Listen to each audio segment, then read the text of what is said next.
This message comes from NPR sponsor Capella University. Interested in a quality online education? Capella is accredited by the Higher Learning Commission. A different future is closer than you think with Capella University. Learn more at capella.edu.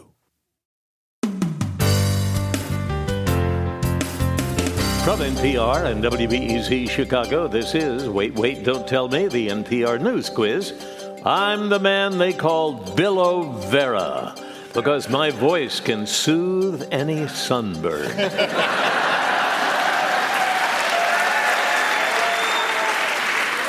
Bill Curtis. And here's your host at the Studebaker Theater in the Fine Arts Building in Chicago, Illinois, Peter Sagal. Thank you, Bill. Thanks, everybody. It's the second week of our summer break, and even though I am recording this in advance, I can confidently say it's not working. We need more vacation. We must relax harder, more. Well, we redouble our efforts to expend zero effort. Here are some of the wonderful things we actually put work into last year. In May, Peter and guest scorekeeper Alzo Slade were joined by actor Nathan Lane, the star of the hit sitcom Mid-Century Modern. It wasn't his first TV show, but it was his first one that lasted. This is not the first time you have starred in a TV show, though, but it may be the most successful. I mean, in terms of a multi-camera show in front of a live audience, I've done a couple in the past that haven't been so successful. So this has been a great pleasure. Right. And so what happened? Did you just have poor luck in the past? Well, I don't know. How much time do you have? When I was a kid, I was cast in a show, a situation comedy starring Mickey Rooney and Dana Carvey called One of the Boys. Okay. And that was, I knew going into that, it was not going to last. And Dana still talks about it. He's still traumatized by Mickey Rooney, as we all were. And then I did a show with the creators of Frasier, and I thought that would be a good idea. They had won the Emmy 5 years in a row, and they pitched me an idea I didn't like, and then I pitched them an idea they didn't like, and then they came up with this idea that we wound up doing, in which I was going to play a famous opera singer who lost his voice in a freak accident and had to leave the opera world, and he went to live with his mother and sister at their winery in the Napa Valley. And by the time the premise was, you were finished explaining it, people had left the room. So that didn't go so well. So this is exciting. The show, let's talk about Mid-Century Modern. Okay. My understanding is that it was pitched to you. This was made by the creators of the classic and brilliant sitcom Will and Grace, and they came to you and they said, it's a gay Golden Girls. Is that correct? Is that how they pitched it? Yes, and I thought, well, that's kind of redundant, but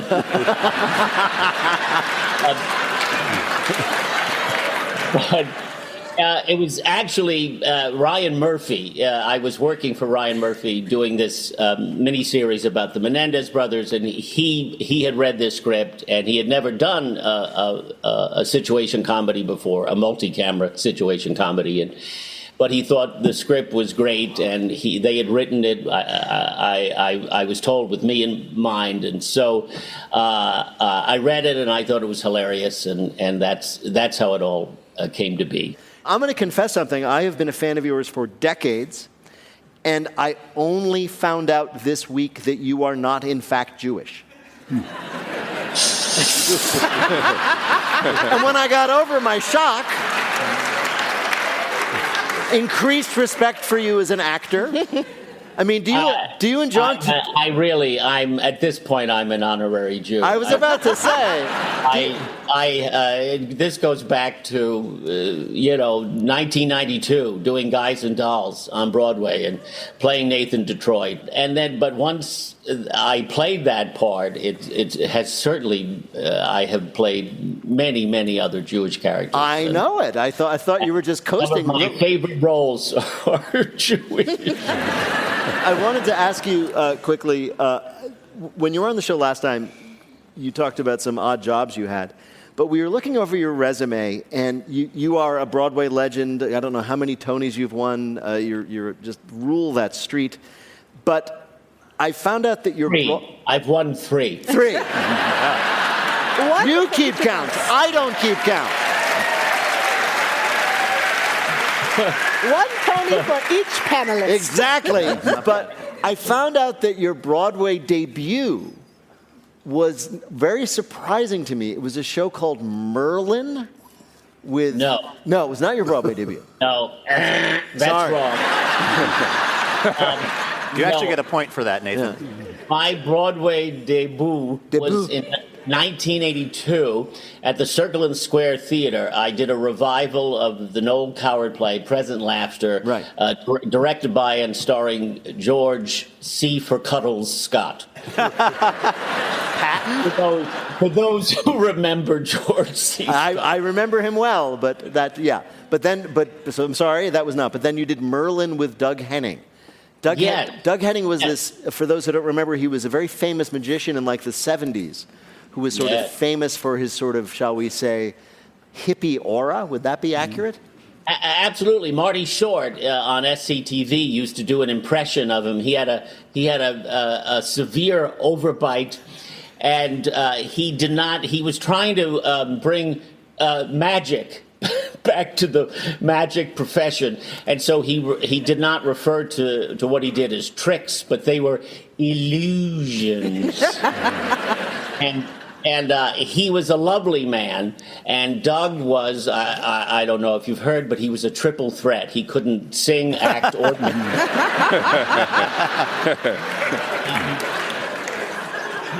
He was a lovely guy, and the first rule of musical theater is don't do a show that's built around magic tricks or illusions. So yeah, it did have a little bit of a run, but yes, it was doomed from the start. And yet here you are. And when I remember having to I had to leave Present Laughter, and I had to tell George C. Scott that I was leaving the show to do this musical, because he knocked on my door, and I opened it, and he said to me, "You're leaving me to do a magic show?"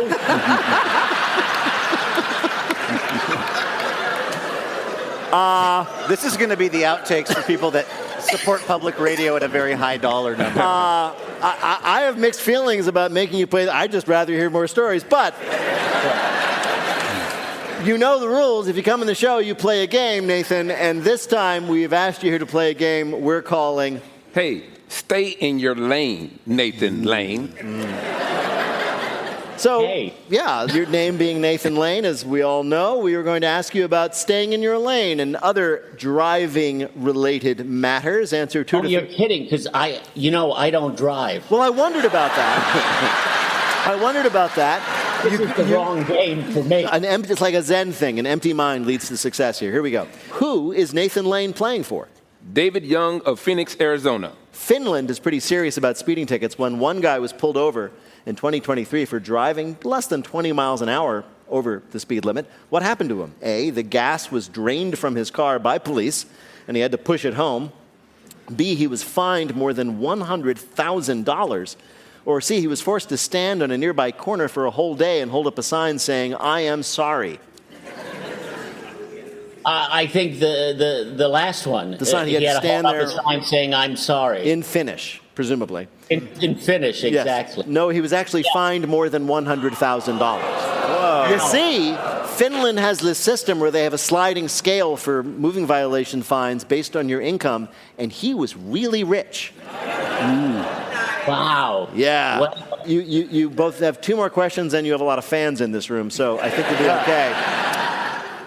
We get news accounts every week about people using dummies to drive in the carpool lane. Are you aware of this, Nathan? Perhaps you've seen it in California. They have these high-occupancy vehicles. I always travel with dummies. Yeah. Exactly.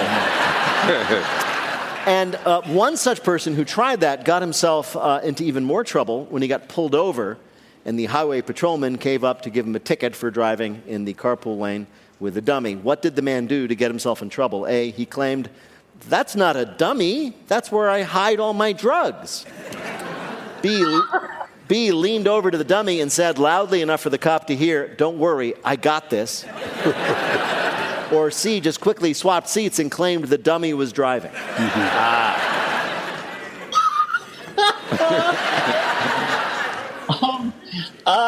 I say he leaned over and said, "Don't worry, I got this." You're right.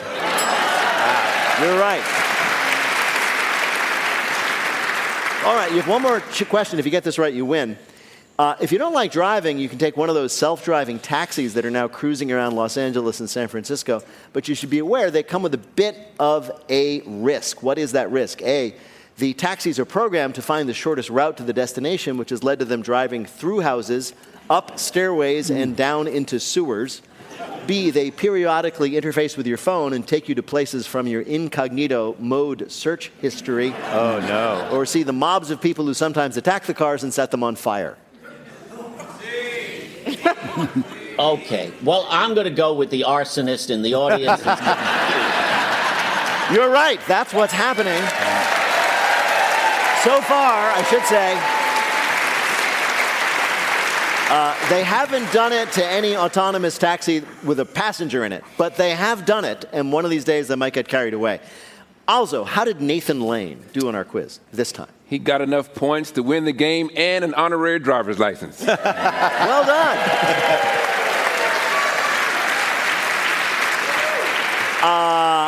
Nathan Lane, I cannot tell you what a thrill it is for me to talk to you after a lifetime of being a fan. Nathan Lane is starring in Mid-Century Modern on Hulu.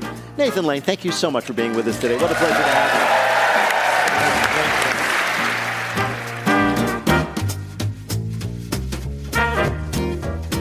you. When we come back, we've got panel questions you've never heard before, plus Tig Notaro and Sterling K. Brown, all included at no extra charge. That's when we return with more Wait, Wait, Don't Tell Me from NPR.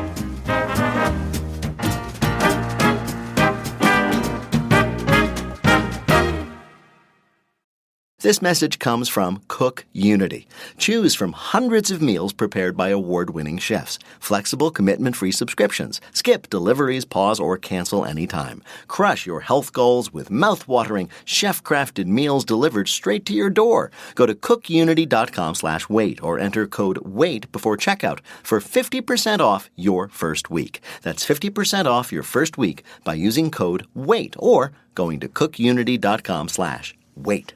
This message comes from NPR sponsor Capella University. Sometimes it takes a different approach to pursue your goals. Capella is an online university accredited by the Higher Learning Commission. That means you can earn your degree from wherever you are and be confident your education is relevant, recognized, and respected. A different future is closer than you think with Capella University. Learn more about earning a relevant degree at capella.edu.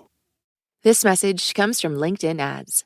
One of the hardest parts about B2B marketing is reaching the right audience. That's why you need LinkedIn Ads. You can target your buyers by job title, company, role, seniority, and skills. All the professionals you need to reach in one place. To get a $100 credit on your next campaign so you can try it yourself, just go to linkedin.com/results. That's linkedin.com/results. Terms and conditions apply. Only on LinkedIn Ads. This message comes from Instacart. It's that time of year again, back to school season. And Instacart knows that the only thing harder than getting back into the swing of things is getting all the back-to-school supplies, snacks, and essentials you need. So here's your reminder to make your life a little easier this season. Shop favorites from Staples, Best Buy, and Costco all delivered through Instacart so that you can get some time back and do whatever it is that you need to get your life back on track. Instacart. We're here. From NPR and WBEZ Chicago, this is Wait, Wait, Don't Tell Me, the NPR News Quiz. I'm Bill Curtis. And here is your host at the Studebaker Theater in downtown Chicago, Peter Sagal. Thank you, Bill. Thank you, everybody. While we may be wasting our vacation by doom-scrolling the news, at least we're doing it while getting a tan. While we soak up the sun, how about you soak up some of our favorite moments from the past year? We don't broadcast everything we do. Some things we save because our parents never taught us to share. So, here are some questions for our panelists that you've never heard before. Joyelle, this week, the Chicago Sky WNBA team unveiled their new mascot, Sky the Lioness, replacing their old mascot, which was what? A duck. Not a duck. Sky, I don't know. An elephant? Ellie the elephant. No, his signature moves. You know Ellie, right? The signature moves were like spreading his legs in the subway and then explaining to the female team members how they should play the game. Don't talk to me like this, okay?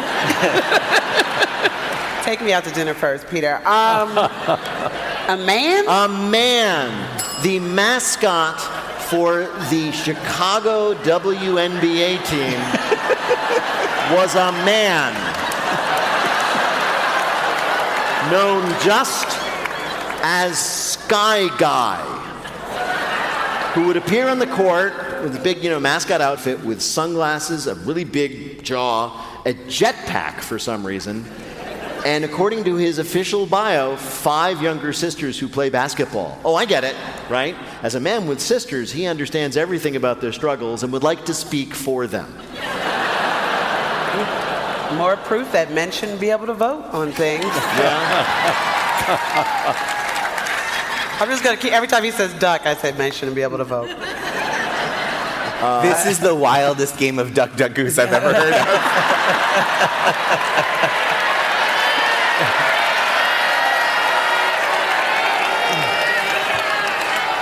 I know what it is. No, wait a minute. Hold on. Stop. We fully lost control. Hold on, everybody. What did you do? Everybody calm down. In Minnesota. Two things. I know that here you call it duck, duck, gray duck. I know that. Remember, I lived here.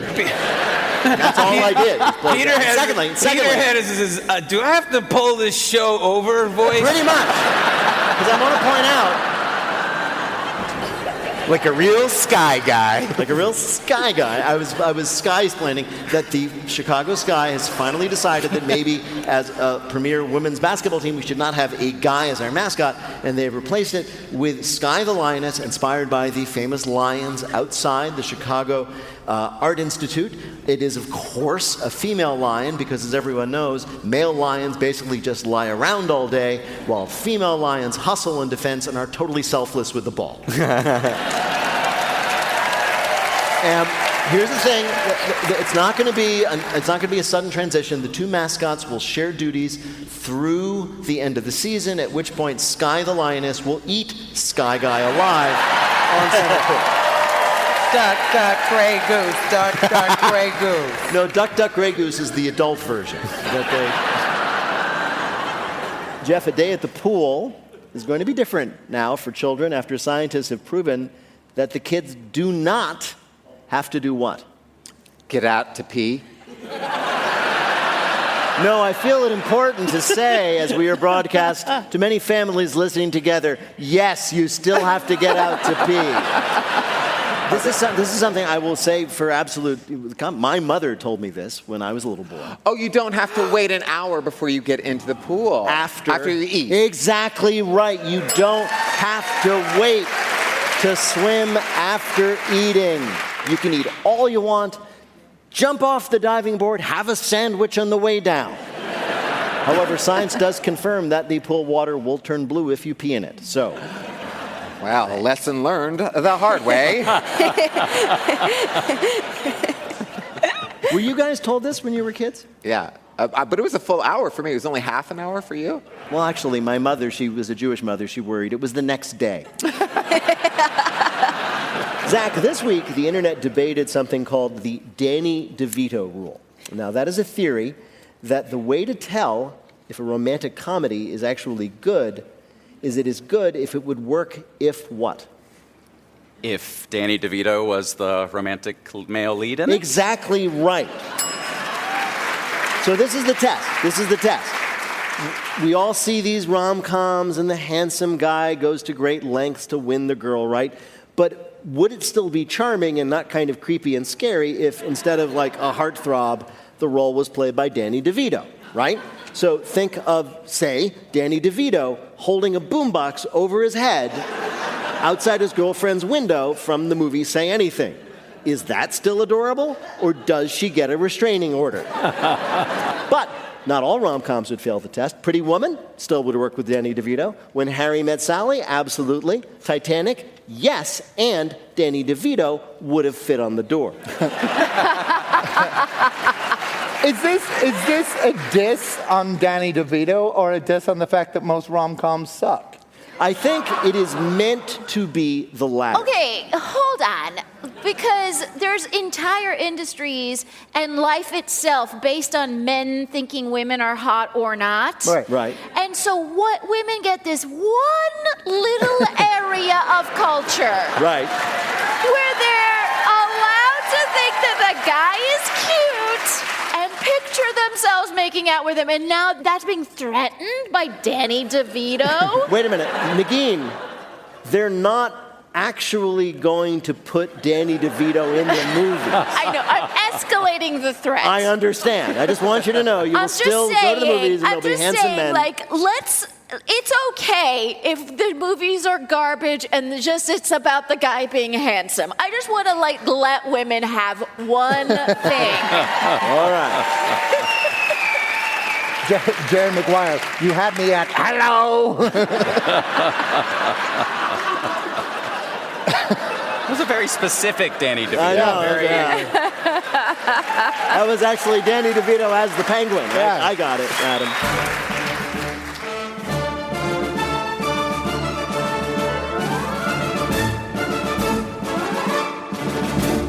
If you're listening to the show and feeling a little left out, come see us live. You can see us most weeks in Chicago at the Studebaker Theater, and on September 18th, we'll be in St. Louis, Missouri at the fabulous Fox Theater. For tickets and information, go to nprpresents.org. During a show in April, we had the chance to talk to two people we admire a lot. Actor Sterling K. Brown, who was then starring in a new show called Paradise, and comedian Tig Notaro, who was starring on our panel. Peter asked Sterling K. Brown about his frustrating problem both with Paradise and his prior show, This Is Us. He couldn't really talk about the show without spoiling the big reveal. Yeah, it's the same creator of the show, so I can say that Dan Fogelman created This Is Us, created Paradise. Very talented man, love him dearly. But the whole time when you're talking about This Is Us, you're like, oh, it's a family drama, and it's got, all the feels and all that kind of stuff. But if you know the end of the pilot, you're like, wait a minute. All these people are related? You know what I'm saying? Sorry if I ruined anything for people who haven't watched This Is Us. It's been out for a really long time. Oh, that's the Us. Oh, my God. I didn't know who it was about. Yes, famously, I think I can talk about this. The pilot of This Is Us, this family drama, you're having all these different characters, and then you find out at the very end that you've been watching in different timelines, and some of these characters are the parents of these other characters who are now grown into adults. How nice. Yeah. So have you tried talking about what the twist in the new show, Paradise, is not? So, for example, it turns out that your character is James Marsden's grown son. That Whoa. would be funny. That would. Have you come up with any tricks or like? Well, to be the adult son of more white people, I think would be going to the well. It's definitely not that. I usually just try to talk about the things that I can. The president dies in the pilot. But most folks say, you see that in the preview. Right, yeah. And I say that's the Right. Yeah, so yeah.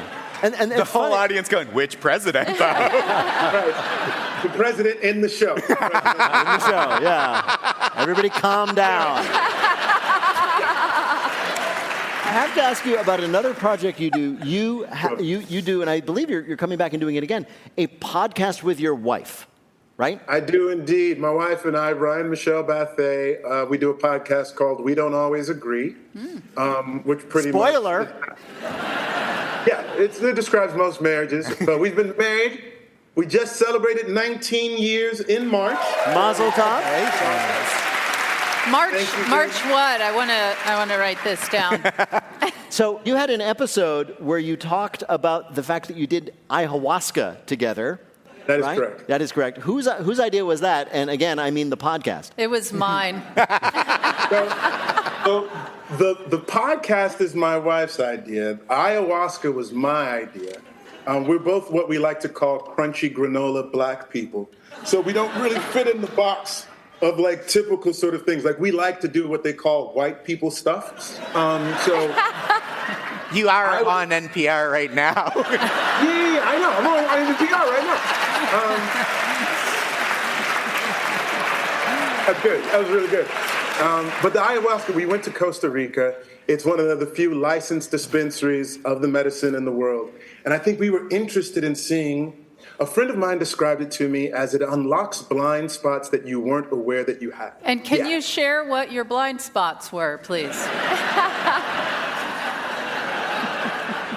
The biggest blind spot, in all sincerity, is that we all sort of delude ourselves into thinking that we have some degree of control over what happens next. And really, all we have control over is our response to what happens next. That's probably the biggest takeaway. You know what else is a way of finding out? Wow. Write that down. You know what else is a way of finding out you have no control about what happens is being on stage with Tig Notaro. I want to ask you one more thing, which is I love working actors, the guys who and women who put in their time, and I love asking them about the odd jobs they might have done. Is it true that before getting into acting, you were an intern at the Federal Reserve? Yeah, that's right. That's correct. I was an economics major when I was in undergrad, and I thought that being an intern at the Fed was going to be something that led to me doing some sort of investment banking thing or what have you. And really what it led me to, Pete, was knowing that I was bored to tears working at the Federal Reserve Bank. Really? It's something else, yeah. Do you ever find yourself, since like financial policy is so much in the news, whipping out as a former employee at the Federal Reserve, I can comment. I try to comment as little as possible. I think that's wise. Most people don't want to hear from actors about most things, so I just try to stay in my lane for the most part. Said the guy with a podcast.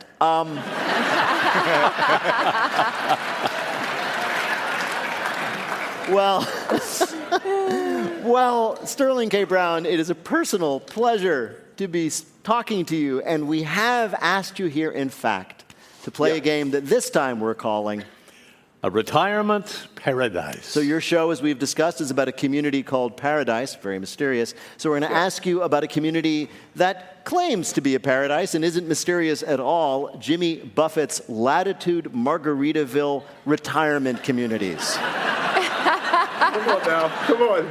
Answer 2 out of 3 questions about what sounds like really a terrific place to be, and you will win our prize for one of our listeners. Bill, who is Sterling K. Brown playing for? Irene Chan of San Francisco, California. All right. All right, Irene. Here we go. Here's your first question. The Margaritaville Retirement Community calls itself Your Home in Paradise. And down there near the eastern coast of Florida, they offer a wide variety of amenities, including which of these? A, the hangar workshop, where residents are invited to, quote, trick out their golf carts. B, Jimmy Buffett karaoke, which happens every night. Or C, a nude beach. All right, I think if you're in a retirement community, you're not trying to drop trowel. So then the first one was tricking out the golf cart. It is Florida. It's golf courses. That seems like it's going to be the answer. And it is. That's right. Yeah, they, like a lot of retirement communities, because they're sort of self-enclosed, people ride around in golf carts instead of cars. And as you can imagine, drunken golf cart driving is a persistent problem down there. All right, here's your next question. You got one right. Let's go for 2. Margaritaville prides itself on being a place where people, quote, 55 and better can, quote, grow old but not up, unquote. And that explains why their monthly newsletter once contained what exciting phrase? A, Bert took over the DJ booth for trap music night. B, party starts at 4 and ends when you pass out. Or C, look at all the fun our residents had at the QVC watch party. This one, I'm believing B makes the most sense. The party starts at 4 and ends whenever.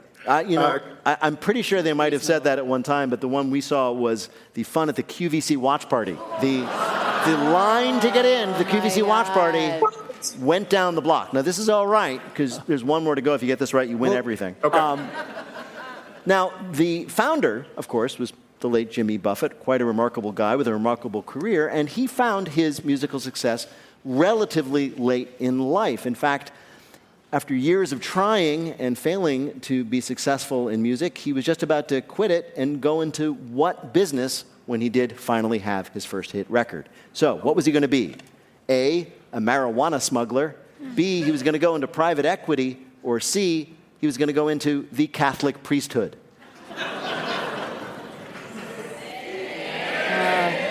The audience is all yelling A, marijuana smuggler. They're saying, I hear him. I hear Chicago loud and clear. I got to go with the crowd, baby. Let's go A. Yes, it is A.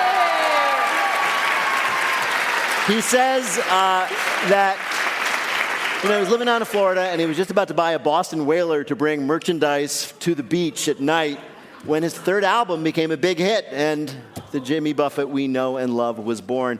Bill, how did Sterling do in our quiz? 2 out of 3. She reached paradise.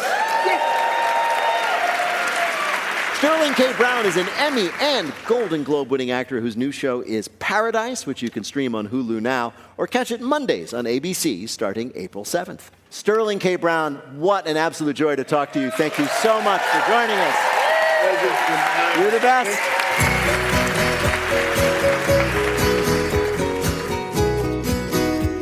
When we come back, we hear from Saturday Night Live veteran Vanessa Bayer and the voice of Smokey the Bear. We'll be back in a minute with more Wait, Wait, Don't Tell Me from NPR.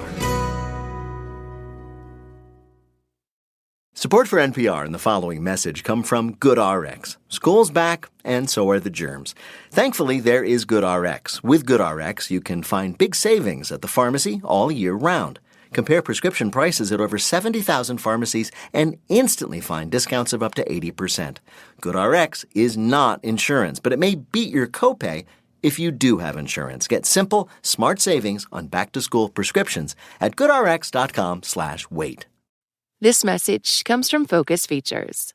Glamour, romance, scandal. Downton Abbey returns for one final, unforgettable event. It's 1930, and as a new era begins, the future of Downton is at stake. Lady Mary is thrust into public scandal, and shocking revelations shake the family to its core. This isn't just a movie, it's a moment. The time has come to say goodbye, and everything has led to this. See Downton Abbey, the grand finale on the big screen, only in theaters September 12th. From NPR and WBEZ Chicago, this is Wait, Wait, Don't Tell Me, the NPR News Quiz. I'm Bill Curtis, and here is your host at the Studebaker Theater in downtown Chicago, Illinois, Peter Sagal. Thank you, Bill. Thank you, everybody. Thank you so much. So, as we've said, Bill and I and the rest of the crew were on vacation. And what better way to celebrate our time off than by listening to something that happened the last time we had time off? Every time I listen, it's like I'm not there all over again. In February of this year, for the first time ever, both Bill and I took the week off without either of us there. Is it even the same show? It's like the ship of Theseus, or some other thing that a Stone College freshman thinks is profound. Here's guest host Tom Papa and guest scorekeeper Chokya Jansen talking to actor and SNL alum Vanessa Bayer, along with panelists Rachel Feinstein, Peter Gross, and Shantira Jackson. When you look at your body of work, you have this great ability of being so sweet and likable, and then you kind of have this subversive kind of cutting comedy. I guess my first question, in real life, are you as sweet as you look? Oh, I mean, you could ask Rachel and Pete to an extent. I think I am sweet, but I do love to gossip. Yes, yes. Right. She's very lovely and warm, but she'll get into it. Yeah. Yes, Vanessa has never clutched pearls around me once. I've never seen her clutch her pearls. Yeah. It seems that your whole family has a really great sense of humor. When I've heard you talk about your family, and especially they were especially helpful getting you through challenges when you were younger. Was that something that just came natural, or did that come out of the challenges? I think that me, particularly when I was a teenager and I had leukemia, I think my family their senses of humor were like really came out. And I think it made us all kind of funnier because we learned that was sort of a thing that put us at ease. It put everybody we knew at ease. And so I think it made everyone funnier. Right, just to kind of get through it. And it's funny, I've heard you tell stories about how you start off just trying to protect yourself and be strong, all of you just to get through it. But then when the skies started clearing and it seemed like you were going to be okay, you didn't really stop taking advantage of some of the goodwill that people had towards you. I'm pretty sure I earned some stuff forever. So, I would, the big term in my family was dropping the L-bomb. My dad got out of a speeding ticket because he said that this was I was done with treatment and stuff. Using it, I feel like if you survive something like that, or honestly, if you survive anything, you should get perks forever. Oh, yeah. At least a Starbucks gift card. Yeah, come on. What did you get out of when you were a teenager and Well, the huge thing was gym class. But also, I will say, to this day, you cannot climb up a rope and touch the top of the rope. Right. It's one of her biggest flaws. Yeah. And I have to live with that. Yeah. So that's a trade-off. Yeah. I've never heard about your audition for SNL. What was that like? I got myself into such a good headspace before my SNL audition, and I'm like, I'm just going to enjoy this. It feels like it's going to lead to positive things. I'm a real big optimist. You can tell by the way I'm telling the story, but I just was so excited to be there, and I was like, I just want to be so present for this. Sorry to sound like we get it, but I want to be so present for this. Yeah, and did you know when you were done that you had in fact nailed it? I was told they're not going to laugh, so don't be offended if they don't laugh. Nobody laughs. Right.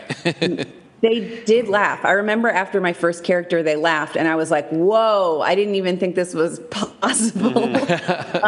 What was the character? Was it the bar mitzvah kid? No, I did a different little boy who is really into rocks. I didn't. I love that there's multiple little boys. Incredible. Yeah, he was really into rose quartz. Oh, and they laughed right away. Yeah, they laughed right away, and then they called me back a week later, and I met with Lauren, and I was told I would hear within the next day, and then so my parents stayed up all night. Oh, that's great. We didn't hear, and and then a week later, I got a call from my producer. Vanessa Bayer, we've asked you here to play a game we're calling It's a Golden Jubilee. Okay. You're helping SNL celebrate their golden 50th anniversary, but they're not the only one turning 50 this year. Answer our 3 questions about other things that started in 1975, and you'll win our prize for one of our listeners, the voice of their choice, on their voicemail. Chioke, who is Vanessa playing for? Liz Ward of Austin, Texas. All right, here's your first question. Jaws turns 50 this year and wouldn't be nearly as iconic without John Williams' memorable 2-note theme. When he first played it for Steven Spielberg, what was the director's response? A, he got so scared he fled the studio in terror. B, he reminded Williams that they were only paying him per note, so he better step it up.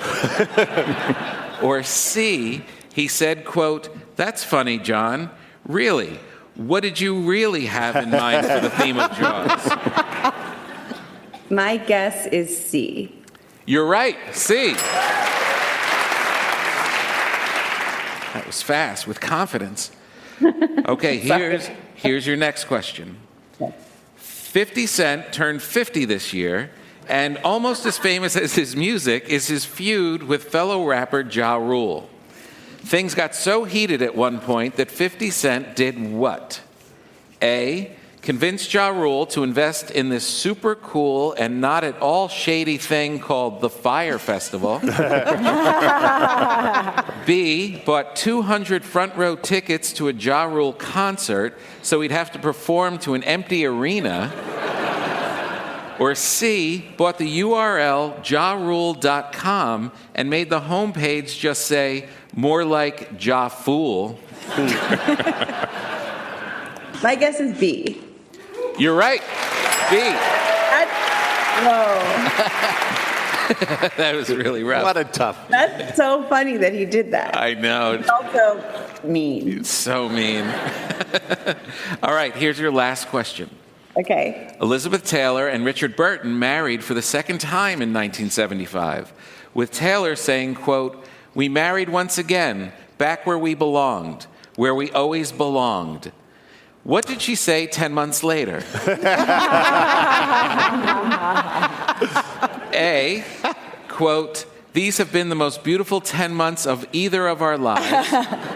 B, quote, "Were you to look up love in the dictionary, certainly you'd see a picture of Richard and me." Or C, quote, "We can't be together."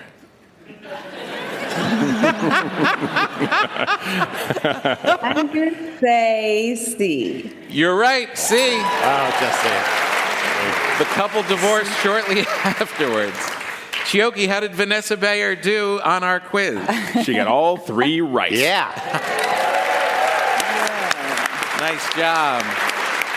Vanessa Bayer is an actor and comedian who's celebrating SNL's 50th anniversary. Vanessa Bayer, thank you so much for joining us on Wait, Wait, Don't Tell Me. Vanessa killed it.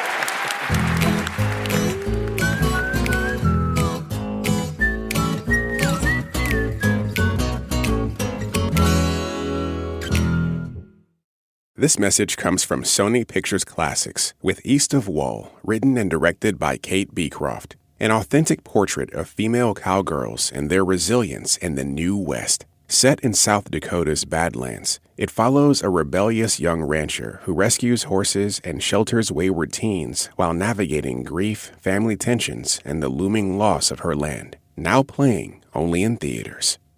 This message comes from AT&T. There's nothing like knowing someone's in your corner, especially when it really counts. Like when your neighbor shovels your driveway after a snowstorm, or your friend saves you the last slice of pizza.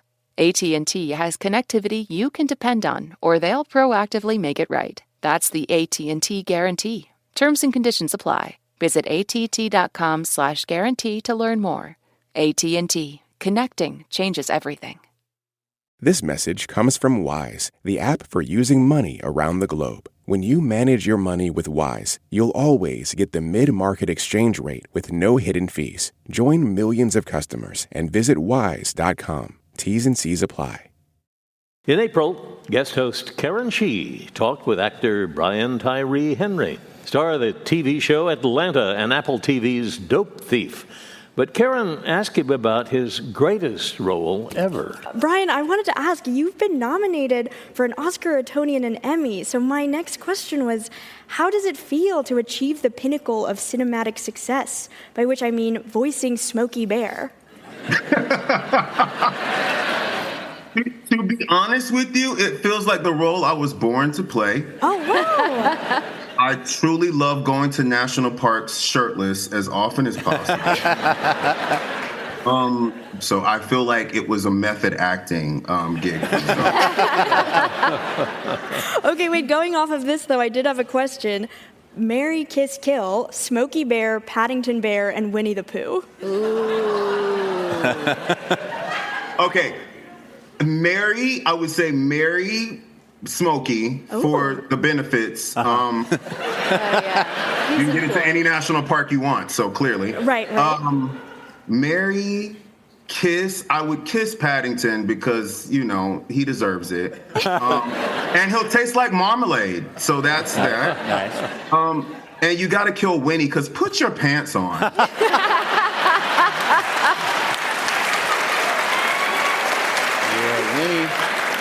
I have another question, which is that you've been in Transformers, The Eternals, and Spider-Man. These are all huge franchises, and I wanted to rewind all the way back in time and ask, do you remember what your very first role was? Yes, embarrassingly enough, I was Santa Claus in my preschool production. I don't even know what this play was about, but I remember I had like a cotton ball beard, they glued this beard together. And, all the parents were there, and I was the final part of this Christmas play, and I'm playing Santa Claus, and I have Mrs. Claus with me. And we've been rehearsing all week, and literally as it comes to me, I pull my beard down and go to my teacher off the side of the stage, and I go, "What's my line?" Which, in a photo that my mother captured, you can see this woman full of rage going, "Merry Christmas, Brian!" And here I am now, a Tony and I like Well, now when you do win an Oscar, you have to start off your speech by saying, "Merry Christmas." Mary, what's my line? Yeah. Going off of that, I wanted to ask, you've been a part of so many iconic projects, both on stage and on screen.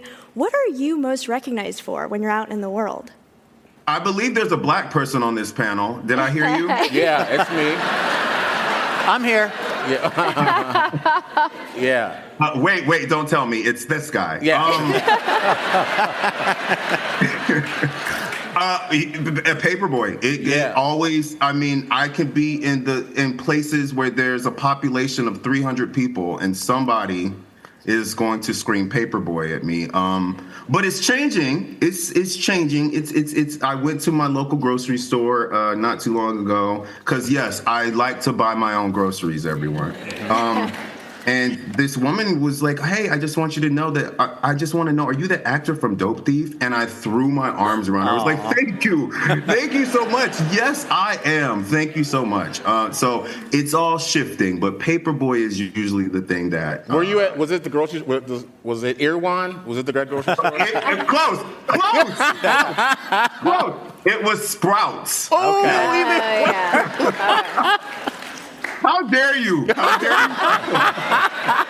Irwan. All right, Brian Tyree Henry. We've actually invited you here to play a game that we're calling BTH meet BTS. That's right. You are Brian Tyree Henry, BTH. So we're going to ask you about one of the biggest bands in history, BTS. So answer 3 questions about the K-pop icons, and you'll win our prize for one of our listeners. Bill, who is Brian playing for? Brittany Trinite of Round Rock, Texas. Bless your heart for thinking I'll know any of these answers, but let's go. Okay, here's your first question. After forming in 2010, BTS became one of the biggest bands in the world. They're so popular that which of these is true? A, they were the only band that Pope Francis had on his iPod. B, the crowds at BTS concerts are so loud that the noise is faintly detectable from space. Or C, almost 1 in 10 visitors to South Korea go there for BTS-related reasons. I'm going to say the last one, 1 in 10 go to Korea. Yes, that's correct. NPR reported that BTS adds $5 billion annually to South Korea's economy. Wow. Wow. Oh, my God. What can K-pop do for you? Yeah. All right, Brian, here's your next question. BTS thinks a lot about their lyrics, so much so that they do what before recording them? A, run them by a women's studies professor. B, have their official fan account send out definitions for any particularly big words. And C, make sure they sound just as good screamed out loud or whispered to yourself alone in your bedroom. Well, the last one I do myself, so that's... I'm going to say the second one about having someone look up the words that seem... Do you want to guess again? I only want to be on games that gaslight me like this one. Thank you. Okay, the third one. Listen, I'm going to give you one more guess. Merry Christmas. Okay, the first one. That's correct.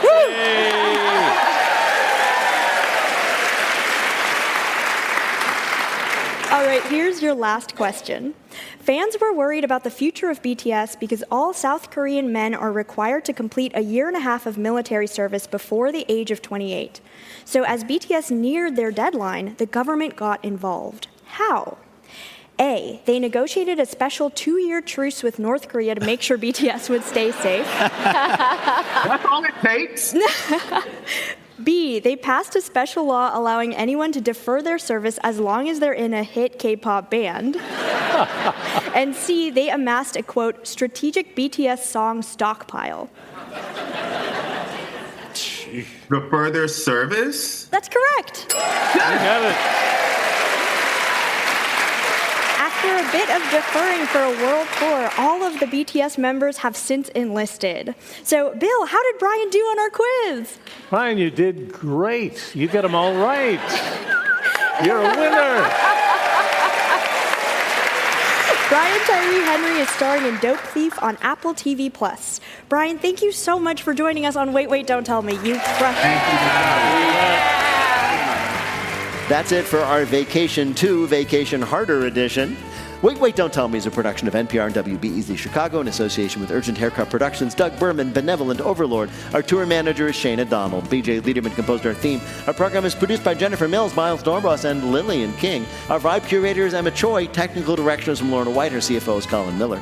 Our production manager is Robert Newhouse. Our senior producer is Ian Chillog. And the executive producer of Wait, Wait, Don't Tell Me, that's Mike Danforth.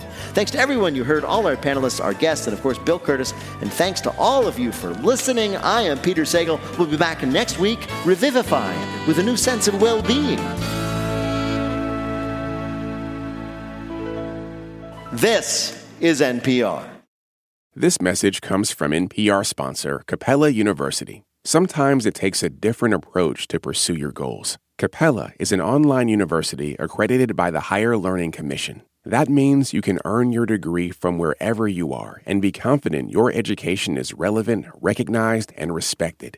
A different future is closer than you think with Capella University. Learn more about earning a relevant degree at capella.edu.